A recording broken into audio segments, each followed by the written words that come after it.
Hey, it is your financial maven, Samantha Mittman-Besnoff, Certified Public Accountant, CPA, and I'm coming on today to just talk to you briefly about the 1099 compliance.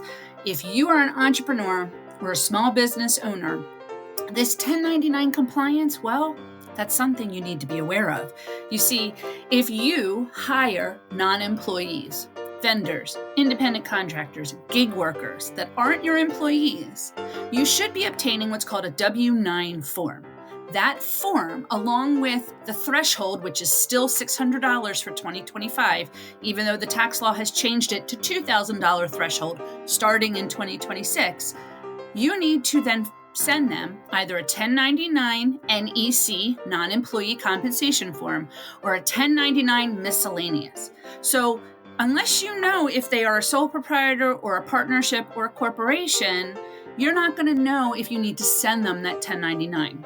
So what the W-9 form gathers is the name of the person you're hiring, their address, their social security or tax ID number, and whether or not they are a sole proprietor, a partnership, an S corporation, or a C corporation. Now, what if they're an LLC?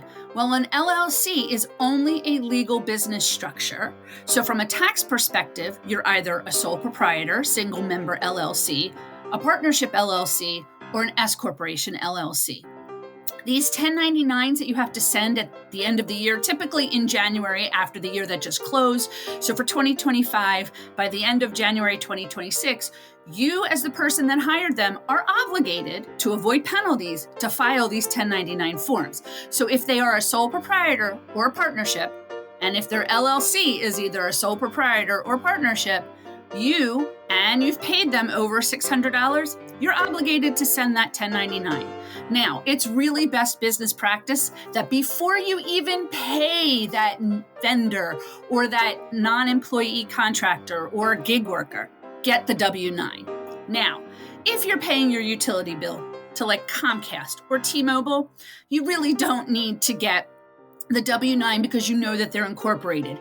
If you hire a vendor and on their invoice and on their website it says incorporated, you might not need that W-9, but best practices, get the W-9 form. You can go to the irs.gov, look up W-9, and get the form, or you can visit me at www.yourfinancialmaven.com. Go under resources and you'll see it under the small business tab. So that's the tip I have for you today. And for now, this is your Financial Maven.